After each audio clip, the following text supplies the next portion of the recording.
If you're about to go through chemotherapy, or if you have a friend or loved one that is, I'd like to share with you a few tips that might make your path a little bit easier. In 2008, I had a heart attack followed by quadruple bypass open heart surgery. 6 weeks later, I started chemotherapy for Hodgkin's lymphoma. I had 5 months of chemotherapy and then followed that with 20 sessions of radiation. My chemotherapy was 5 infusions of ABVD protocol and 5 infusions of MOPP protocol. Your chemo may be different, and each chemo has its unique set of characteristics, but I think some things can help through chemo no matter what protocol you're on. The first thing I would suggest is that you need a good advocate and confidant. Mine was my wife Janet. We've been married 50 years and together for 55 years. Janet ran interference for me. She communicated with the doctors and nurses. She helped me keep all the records straight, which, you know, when you're going through this type of a medical event, you can have a lot of records to keep straight.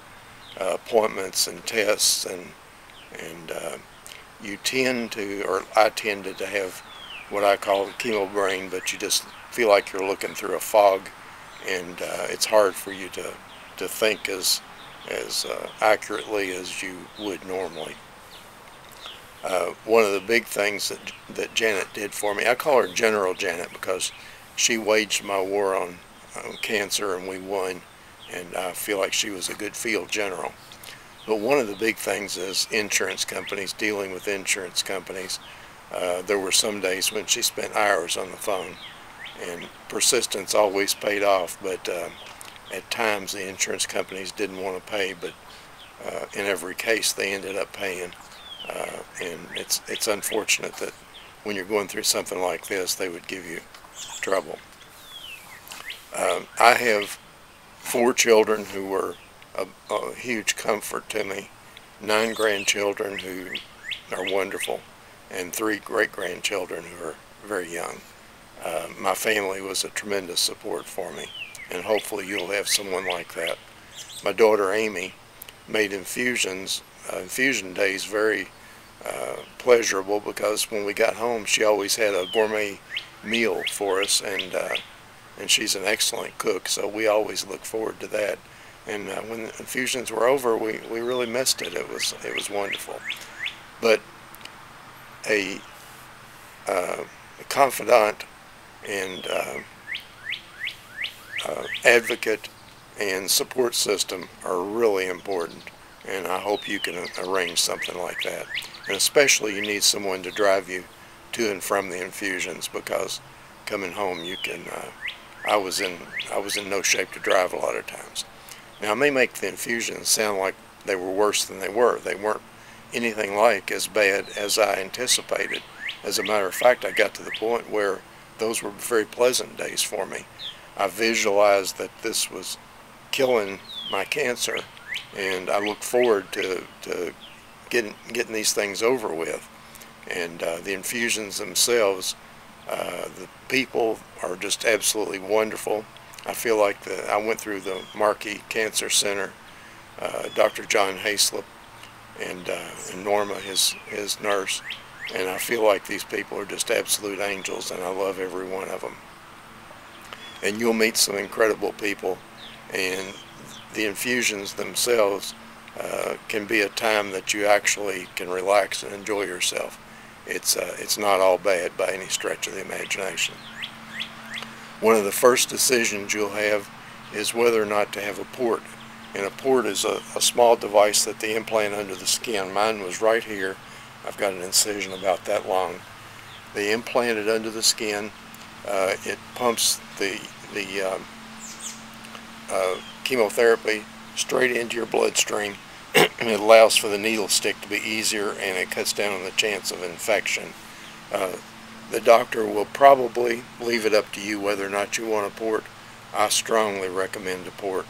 If I ever have chemotherapy again, I will definitely have a port. It makes things a whole lot easier. They implant it, and that procedure is no big deal. I will say make sure they send you home with pain medication, because they forgot to give me any pain medication, and that night was miserable. But beyond that, it was a piece of cake. After your chemotherapy, they'll take it back out and you're back to normal except for a little scar. I will say that taking it out was a bit of a trauma, because I didn't know if I wanted to let it go or not. I thought, we may be using this thing some more. But 5 years out and 5 years in remission, I'm glad I had my port taken out. But I would never, ever have chemotherapy without the port, unless my doctor just really felt like I should not have the port for some reason. And I'm no doctor, so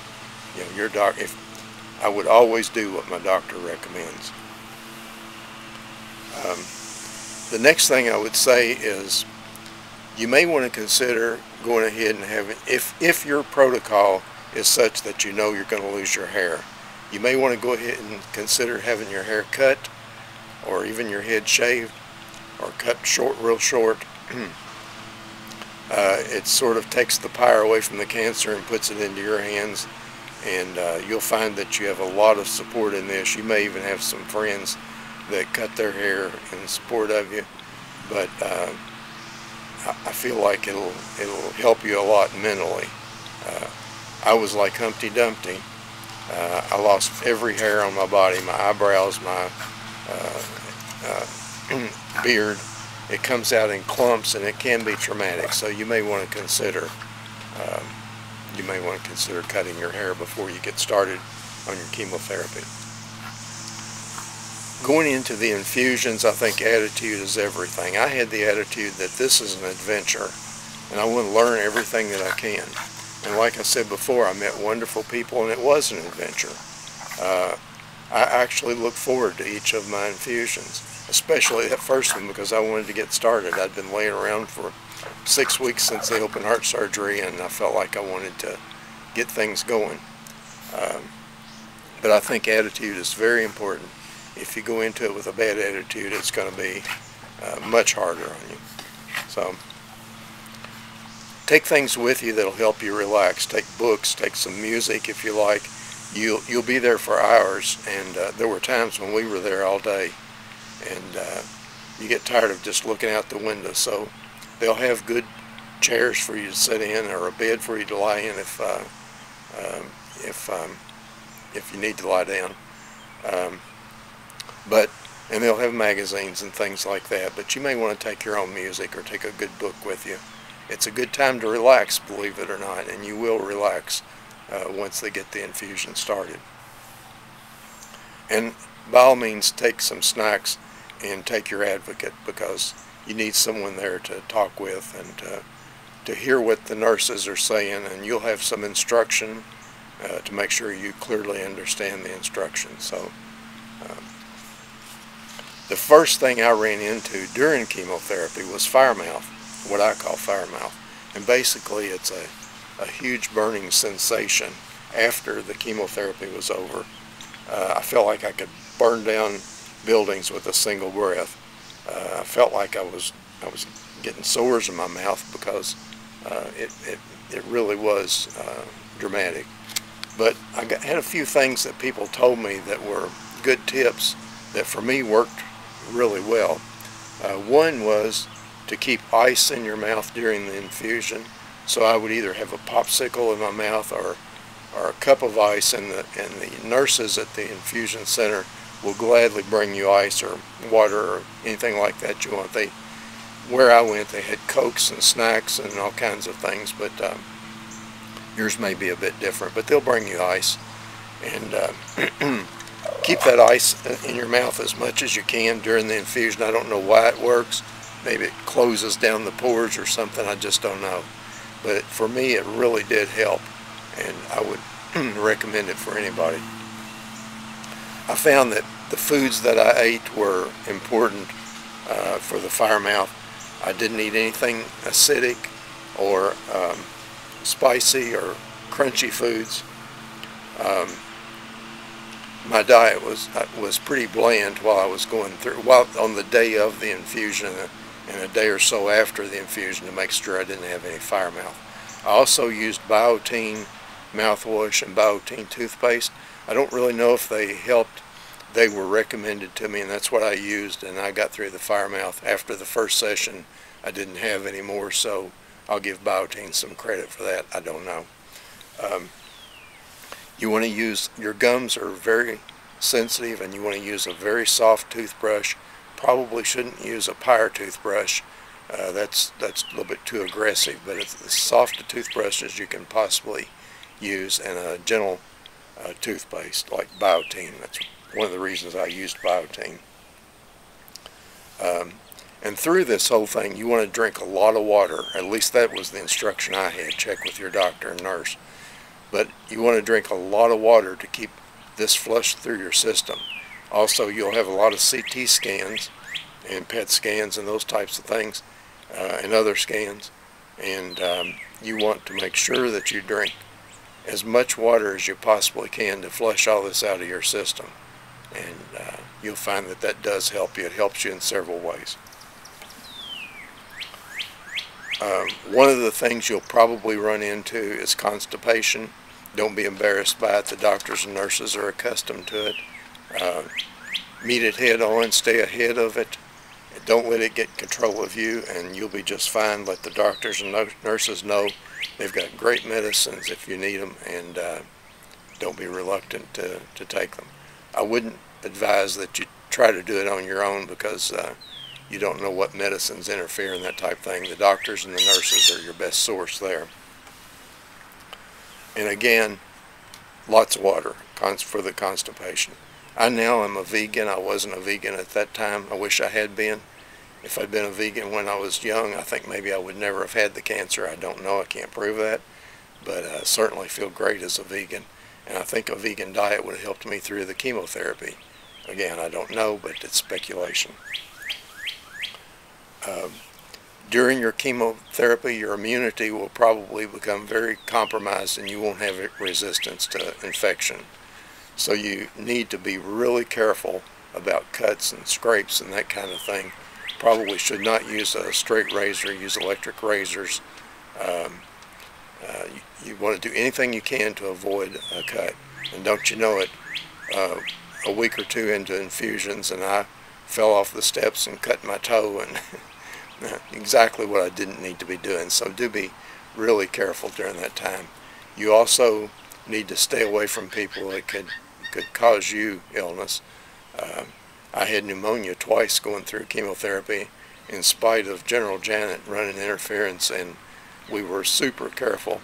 But going to a doctor's appointment, one time someone had, it sounded like they had croup in the waiting room, and sure enough I had pneumonia right after that. So I can't stress too much how vulnerable you might be, and how much you need to be really careful to stay away from bacteria in any way, shape, or form, and virus.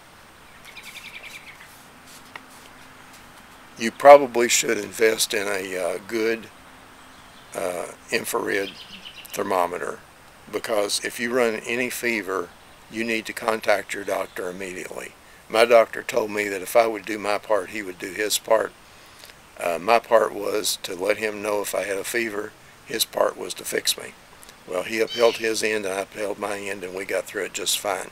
But you need to check your temperature, and you need to report it if you do have a fever, because your immunity can be really low during chemotherapy. If your immunity gets so low that they put you on Neupogen, there are shots in the tummy. Now that may sound bad, but they're not. They're like mosquito bites. They're no big deal at all. The General Janet gave me my shots, and I had quite a few sessions of them. The first time she gave a shot, I was shaking like a leaf, and she was halfway shaking like a leaf. I was shaking more than she was. She kind of had a little smile on her face, actually. I don't know about that. But the shot was not bad at all. In fact, like I say, it was pretty close to a mosquito bite. So by the end, we didn't think a thing about it. So if you're faced with shots of Neupogen or something similar to that, don't give it any thought. It is nothing. I'm the biggest chicken in the world when it comes to needles, and that was nothing. I can't stress too much how important it is to document absolutely everything. Document your doctor's appointments, the dates, what was said in that appointment. Document all of your tests, the dates, and the results of the tests. You may later be dealing with insurance companies or possibly disability or other doctors, and while these records are there someplace, they're often, my folder at Markey Cancer Center is that thick, so to find a particular record in it is really difficult. And if you've got it all documented, you'll find that there are times that you say, thank goodness I did that. I really cannot overstress that point. You may want to consider a daily blog. I did that. My website is www.lexpage.com, lexpage.com, and my blog is still there. And if you'd like to go look at it, you'll see my daily progression. You'll see my thoughts for each day. I didn't spend a lot of time. I would just jot down a few sentences, or maybe even one sentence, or there were some days that I didn't, but most days I did. So you can see my progression. You can see me start off, and I want to get going, and you can see my low points and my high points, and how we came through this whole thing, all the way through chemo and also radiation. So you're welcome to go look at that. Also, these chemo tips are on my website. So you may find that that's therapeutic to have a blog or a vlog, video log, right here on YouTube. There are some people that do that, show their progression, and you might find that helpful. But these things are therapeutic, or they were for me, and I feel like that they would be for you. These are things that did help me get through chemo, and I want to stress that you need to follow your doctor's orders, and if anything on here doesn't agree with your doctors or nurses, then you want to do it their way. But I don't think any of these things are things that they would object to, and they can make a big, big difference. I looked at this as an adventure. I hope you'll have a really good attitude about it. It's not anything like as bad as you're anticipating, and 5 years from now you can say that you're 5 years in remission, and I can say I'm 10 years in remission, and we'll both be very happy. Thanks for watching, and good luck with your chemotherapy.